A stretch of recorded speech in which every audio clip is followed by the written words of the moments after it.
La palabra está tomada de la Biblia latinoamericana. En el Nuevo Testamento estamos estudiando los últimos capítulos del libro de Marcos.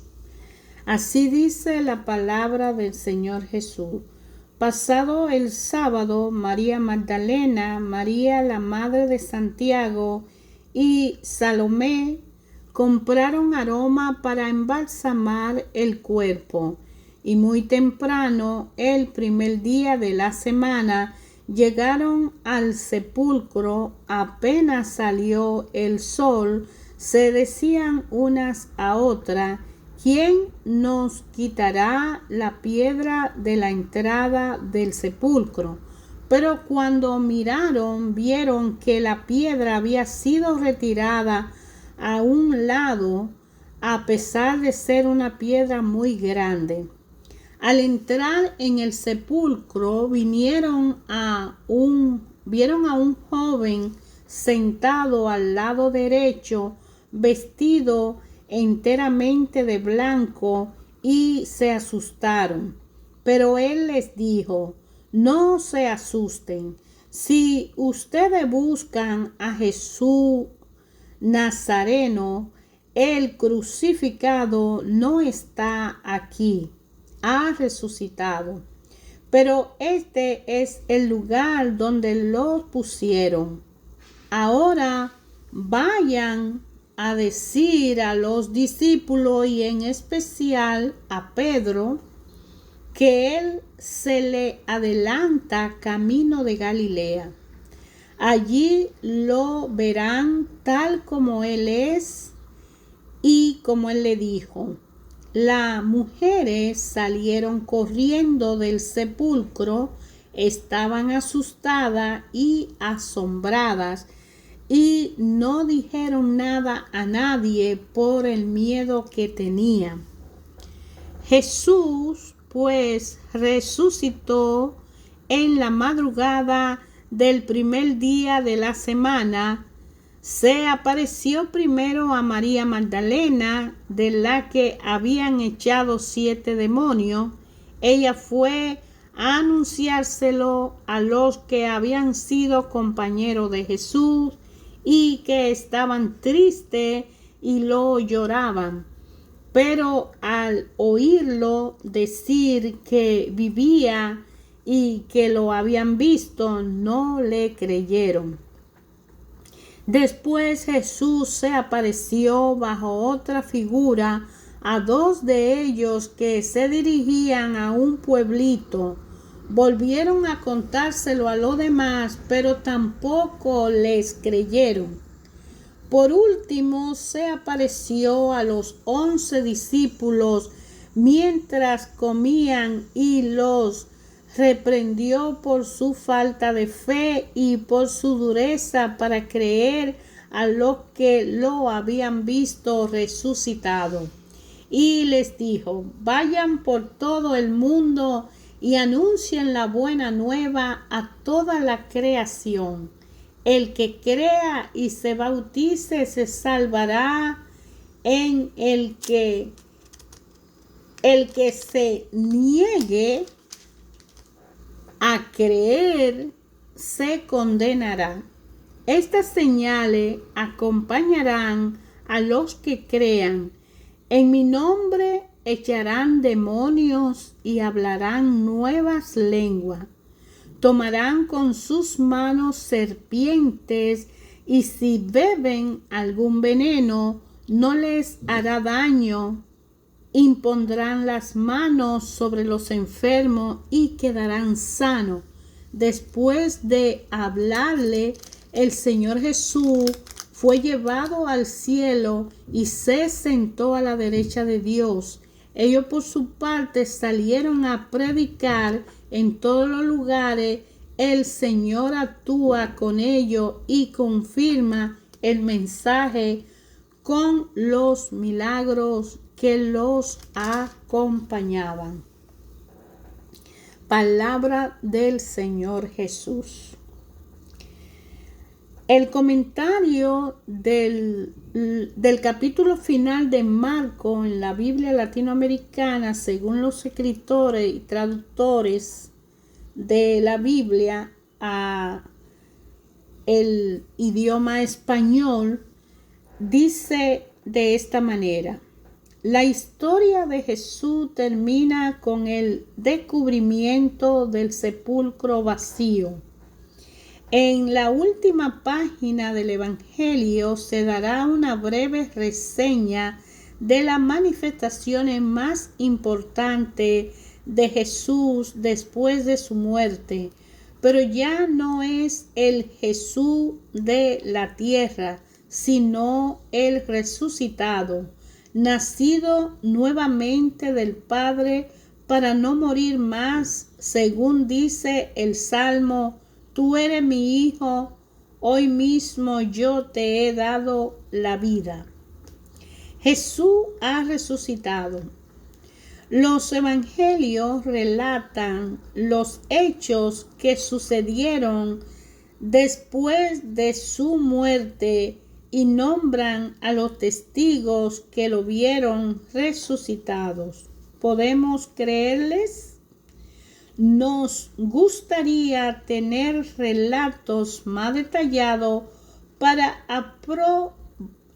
apoyar nuestra fe, pero en fin de cuentas, aunque se publicaran miles de entrevistas de testigos y fotos en colores para comprobar esas afirmaciones, siempre habría lugar para la duda, pues a Cristo no lo vemos ni lo encontramos. ¿Dónde está? Dudamos, no porque falten los testimonios, sino porque esto no queda demasiado grande. Ahí están los testimonios que resisten muy bien a la crítica moderna. Pero ¿cómo creer que la vida humana termine en una resurrección? ¿Y cómo creer que ya un hombre haya sido resucitado? Todo es cuestión de fe. Y creen aquellos cuya propia experiencia lo dispone para entrar en esta verdad que es la verdad última. Dios vivo ama y resucita a los hombres. ¿Creen quienes han entendido que Dios se da a conocer a través de las pruebas y que saben que devuelven la esperanza justamente cuando parecía perdido todo? Por eso reconocen en Cristo el modelo del hombre. Debían pasar por el sufrimiento antes de llegar a la gloria. Habiendo conocido mejor por donde se mueven las cosas de Dios, creen en los testigos del resucitado. No es más difícil creer en la resurrección de Jesús que creer en las palabras. Ambas cosas van juntas. El que cree ha vencido al mundo, dice el apóstol Juan. Esto significa que ha superado el falso sentido que la mayoría de la gente da a su existencia, por no conocer todo el amor de Dios. El que cree ha vencido también el temor que todos sentimos cuando hay que dejar de lado las luces de nuestra razón y ponernos en las manos de Dios.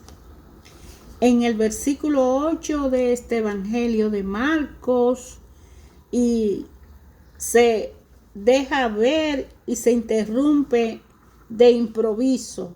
Esperamos el encuentro de Jesús con sus apóstoles en Galilea, pero no viene.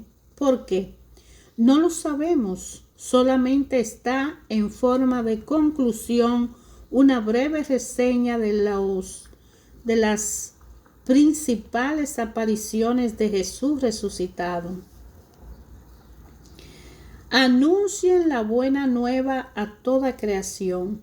Es la semilla que se sembrará en el mundo y producirá fruto a su debido tiempo en todos los campos de la actividad humana. Los que se salvan no son alma, ni tampoco individuo aislado.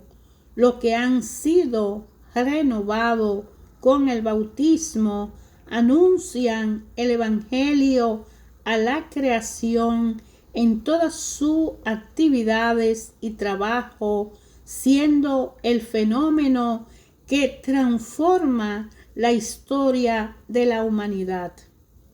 Al resucitar Jesús, su naturaleza humana empieza a participar plenamente de la gloria divina. Jesús es ahora Hijo de Dios con poder, como dice Romanos capítulo 1, versículo 4.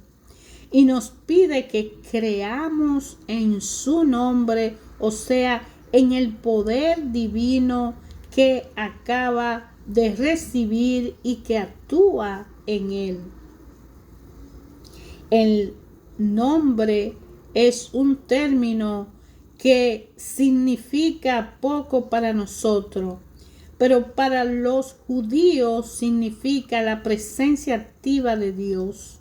Este término permitía hablar de la presencia misteriosa de Dios sin desmedro de la grandeza. Por ejemplo, la Biblia nos dice que Dios caminaba con los hebreos hacia la tierra prometida. Sabemos que Dios no va caminando con pie. En cambio dice que su nombre, como dice el libro de Números en el capítulo 6, versículo 27, o sea, su rostro. Como dice en Éxodo capítulo 33, versículo 15, habla de que su rostro nos acompañaba. Su rostro, su nombre o su ángel, como menciona en Éxodo capítulo 23, estaba en medio de ellos. Dios no podía encerrarse en un templo de piedra, pero la Biblia decía que su nombre residía en aquel lugar para bendecir desde allí todas las actividades de su pueblo, como dice Primera de Reyes, capítulo 8, versículos 27 y 29. El nombre, pues, significaba el poder o la presencia divina.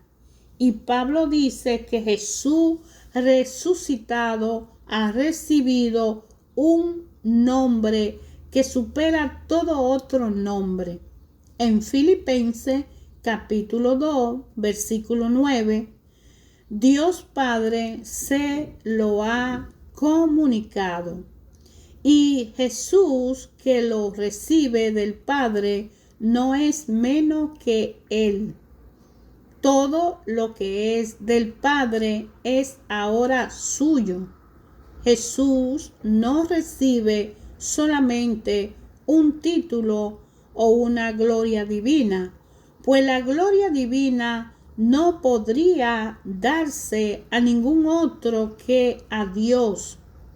Si Él recibe un título divino ya anunciado en el libro de Isaías, en el capítulo 9:5, Isaías habla ya de Jesús y de ese título que Dios le da. Es porque en realidad ya había recibido del Padre la divinidad, o sea, su mismo ser divino. Jesús, pues, es Dios igual que el Padre, pero lo es de un modo diferente porque todo lo recibe del que todo lo tiene, que es el Padre. Por eso también está escrito que su nombre es el Hijo. El Hijo, como dice Hebreo capítulo 1, versículo 4. Dice el Hijo de Dios. Y cuando nos dirigimos al Padre, invocamos al nombre de Jesús. Esto significa mucho más que ampararnos con su mérito, como lo menciona Hebreo en el capítulo 5, versículo 9, o valernos de su poderosa intercesión, como dice Hechos capítulo 7, versículo 25. En el nombre de Jesús nos presentamos ante Dios como hijos, sabiendo que Dios nos abraza en el mismo amor paterno que tiene a su muy amado Hijo, como lo menciona el libro de Efesios en el capítulo 1, versículo 6. En adelante, el Señor Jesús somete poco a poco con poder divino la historia de los hombres y el recorrido personal de cada uno de nosotros. Los discípulos son enviados al mundo para sanarlo y santificarlo. Los milagros y sanaciones cuya importancia se enfatiza en este párrafo no son el fin, sino señales y medios. El fin de la evangelización es que toda la creación se reúna en torno a la persona del Hijo de Dios, hecho hombre, por obra de su Espíritu. No teman, nos dice Jesús, mi iglesia no es un refugio contra el mundo. Sus seducciones y sus problemas no es un refugio para el mundo, ni sus problemas, sino que al bautizarse cada uno de ustedes empieza a ser apóstol, evangelizador. Estas señales acompañarán a los que crean. Los Hechos de los Apóstoles en su libro relatan algunas de estas señales y milagros en los primeros años de la iglesia.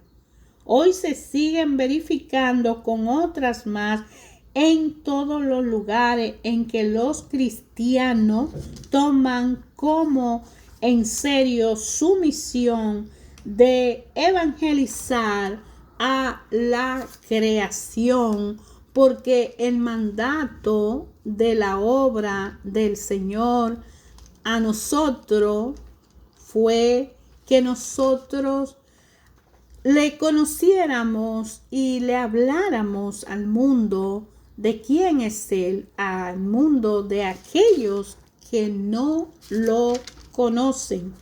Y ese es que al conocer al Señor Jesús se transforma en un apóstol para ir a evangelizar.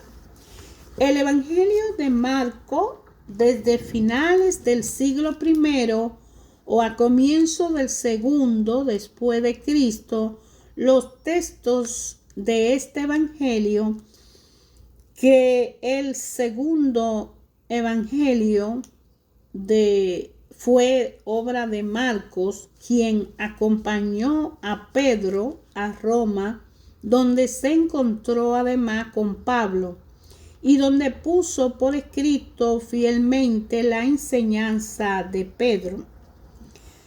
Jesús eligió a Pedro como la cabeza de la iglesia y le llamó piedra porque dijo que sobre él edificará su iglesia. Cuando Jesús resucita, y le manda al Consolador, el Espíritu Santo, le deja una misión a los apóstoles de que vayan a evangelizar al mundo entero.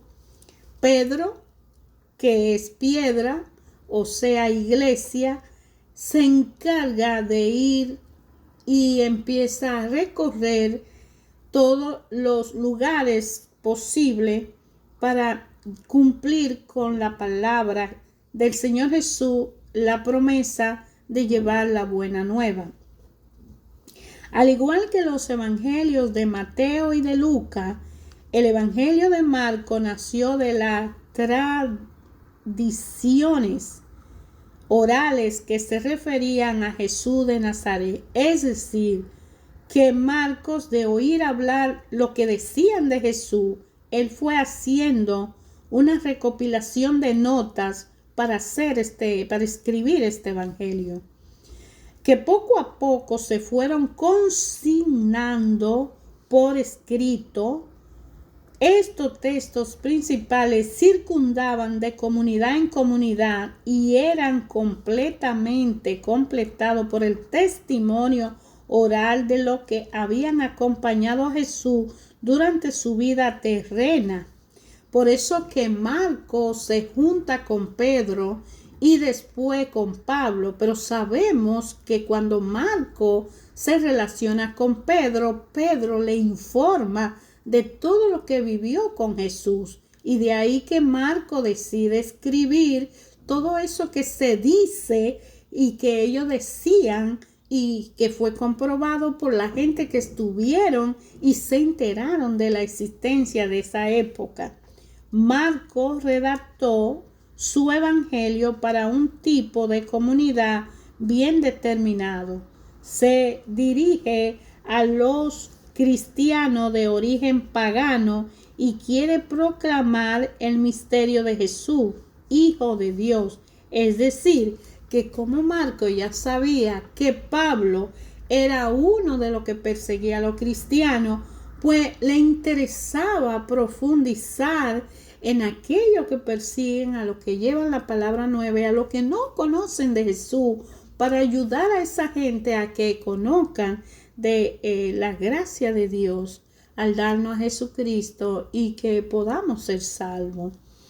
Con este fin se relata la palabra y los hechos por lo que se reveló a los hombres.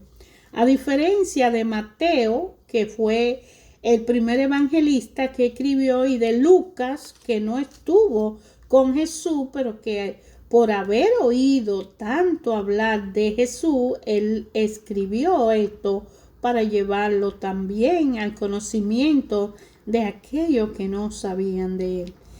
Ellos consideraron conveniente poner una especie de prefacio a su evangelio con los 2 capítulos dedicados a la infancia de Jesús para darle, o sea, Lucas y Mateo hacen eso, se van a la infancia de Jesús, porque así ellos le dan un conocimiento más completo a la gente de ese Jesús que tanto me hablan. No se van directamente a los milagros, sino al inicio de la historia de la infancia de Jesús, que nace de una mujer virgen. Y a diferencia también del evangelio de Juan, el evangelista Juan, que puso en el encabezamiento de su evangelio un prólogo admirable. Aquí Marcos se atiene únicamente a la forma de catequesis primitiva en aquellos tiempos, la manera más práctica de enseñar. Los hechos de los apóstoles ayudan mucho y nos dicen en efecto cuáles eran el comienzo y final de esa predicación de la iglesia de Jerusalén. Cuando hablan de Pedro que busca un reemplazante para Judas, porque Judas Iscariot, él fue la persona usada por Dios para que se cumpliera la palabra y engañara a Jesús y lo vendiera. Entonces, como Jesús eligió a 12, pero uno fue el diablo, entonces Pedro se ve en la intención de buscar a alguien semejante a ellos para que pudiera ocupar el lugar de Judas y poder así profundizar en mandar a los 12 a todo el mundo para extender el evangelio. Busquemos, dice él, entre los hombres que fueron discípulos y vivieron con nosotros desde el bautismo de Juan hasta el día en que Jesús nos fue llevado, y que uno de ellos venga a ser junto con nosotros testigo de su resurrección, como lo menciona el libro de Hechos, capítulo 1, versículos 21 y 22. Aquí, con relación a los 12 apóstoles, es muy importante conocer y profundizar en la evangelización de los Hechos de los Apóstoles, porque ahí vamos a aprender mucho. Hechos de los Apóstoles nos va a ayudar a entender que todo el proceso que vivieron los discípulos de Jesús cuando Jesús es ascendido al cielo, que fueron perseguidos, maltratados y que murieron también sacrificados por los perseguidores, y todo lo que vivió la iglesia que Jesús intentó que se formara, vivieron crueldades inhumanas en la matanza y toda la crueldad que sufrieron aquellos primeros creyentes.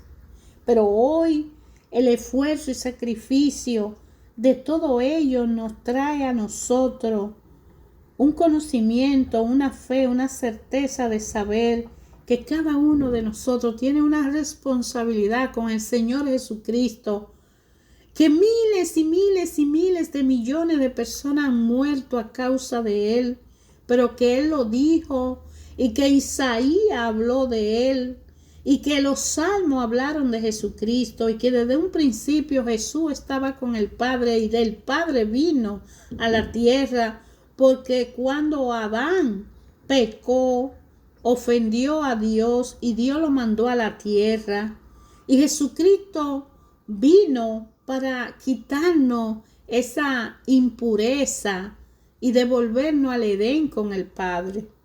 Pero necesitamos entender todo este concepto y esta historia, leyendo, escudriñando las Escrituras, analizando nuestra propia vida, viendo la humanidad y tratando de entender cuál es el propósito de ese amor incondicional que Dios Padre ha tenido con el hombre, que ha dado a su único Hijo, para que todo el que crea en Él no se pierda, sino que tenga una vida eterna. Y que Jesucristo nos redimió, nos concilió, nos justificó y nos santificó en su persona, para que hoy fuéramos llamados los hijos del Padre. Jesús nos amó con un amor de Padre y nos enseñó que todo lo que vayamos aprendiendo de Él no se quede en nosotros, sino que lo diéramos a conocer y fuéramos hacia los lugares y las personas que no le conocen, para que también le conozcan. Porque ayer, hoy y siempre Dios Padre habla a través de su palabra.